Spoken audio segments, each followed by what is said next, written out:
Hey there, Sagittarius, Sun, Moon, and Rising. It's Maggie with Moon Directed. We work with the energy of the moon at this channel to see how we can best utilize it to move our life forward in the most positive way possible. And thank you so much for stopping by. If this is the first time you've been here, stick around, see if there's something for you. Be sure to like, comment, share. If you decide to subscribe, hit the notification button and you'll know when I do things like go live and burn my new moon intentions. That was a pretty fun video for me anyways, so you might want to check it out. Definitely check out the new moon in Pisces video. Okay, well, we have our conversation starter from Spirit, so let's get rocking. Looks like we're talking about love. Looks like it's all about love. Nice. Oh, you know, I went too far with that.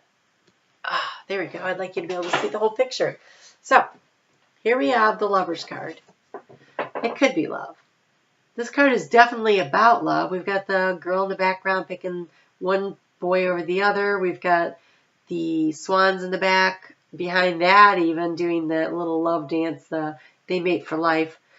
In the foreground, we have a couple that have obviously been together for a while because the dog between them depicts loyalty.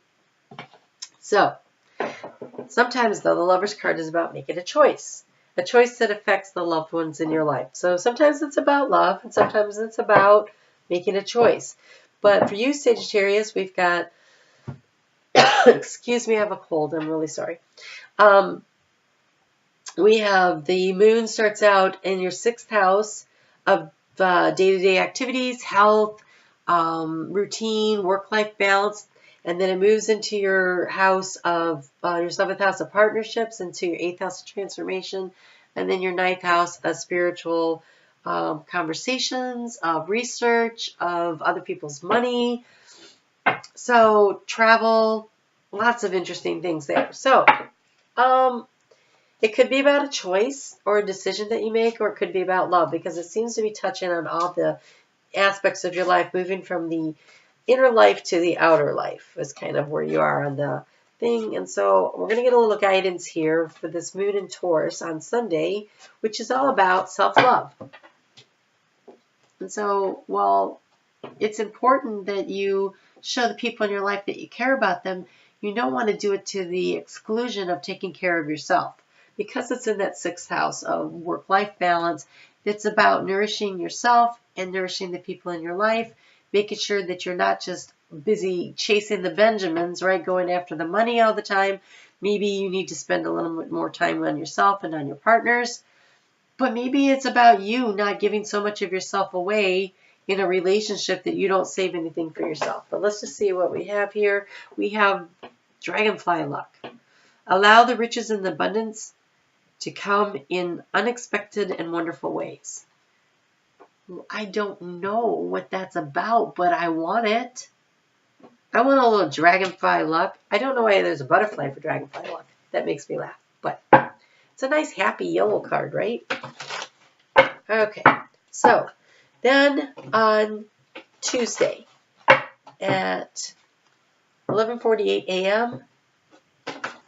Eastern Standard Time, the moon is going to move into your 7th house of intimate partnerships. Now, it could be business.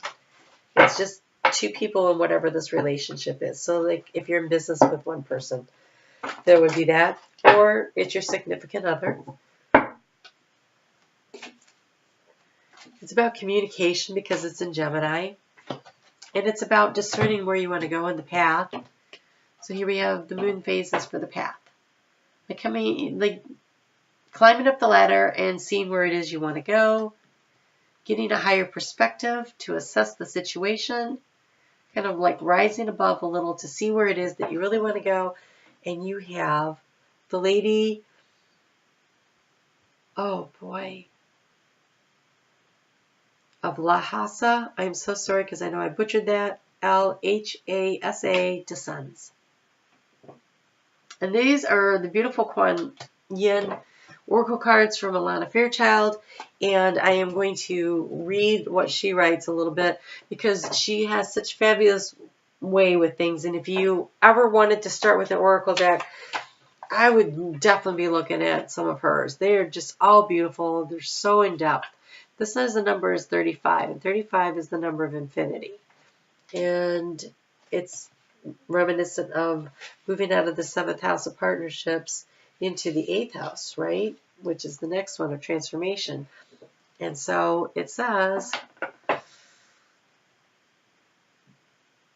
have you heard, oh, one more time. I'm sorry. How hard have you been working? See, it's that work-life balance. You have accomplished so much by your own efforts. You're on a path to me, a path that has, that at times, wow, seems difficult and perhaps even dangerous. Yet in order to reach me, you are willing to take the journey.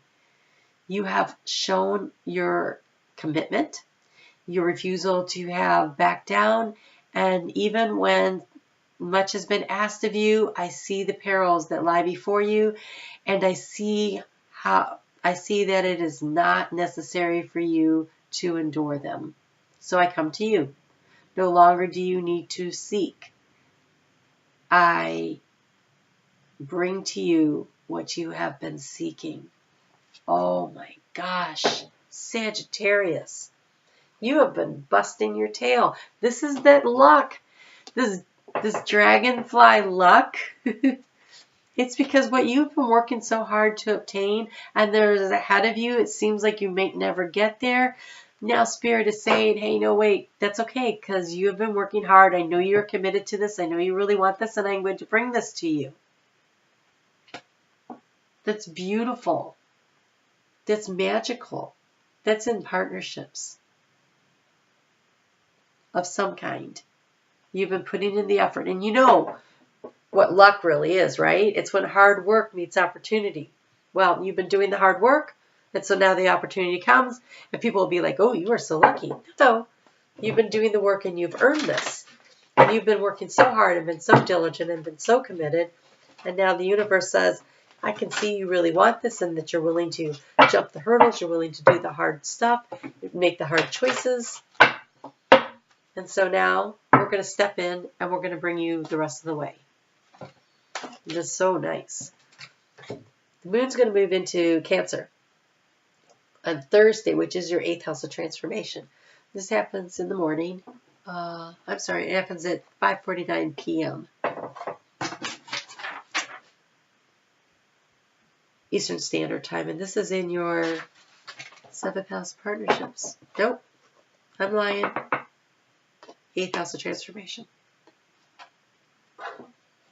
You have awareness and transformation. It says transform. It says transform and awareness. And you know what's really interesting? This is in the part of the moon where it's like about discernment of what it is that you really want and what are you afraid of and what do you need to let go of the fears of.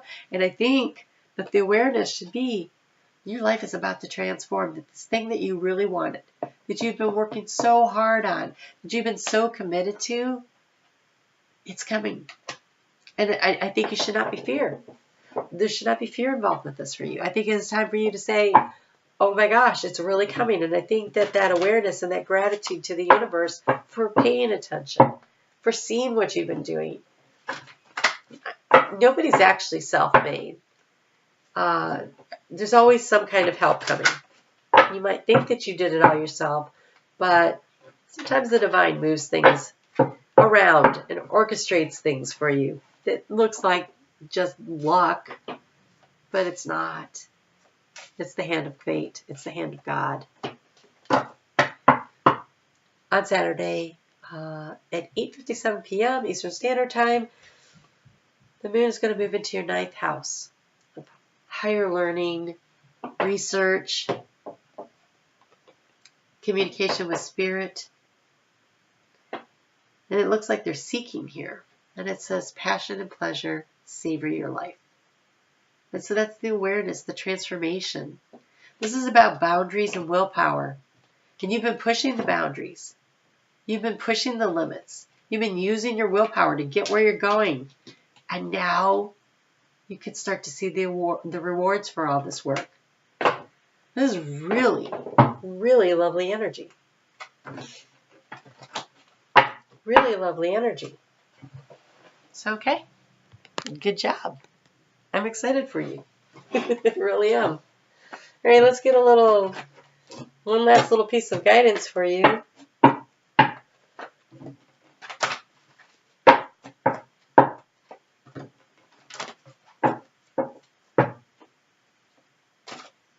That was fast. You have cherry. Live an extraordinary life. The hard work you've been doing is about to pay off. Congratulations, Sagittarius. I am extremely excited for you. So I will see you back here next week. Thank you so much for your likes, your shares, your comments. I really appreciate them. I appreciate you stopping by. I'm excited for you. Get out there and enjoy the week.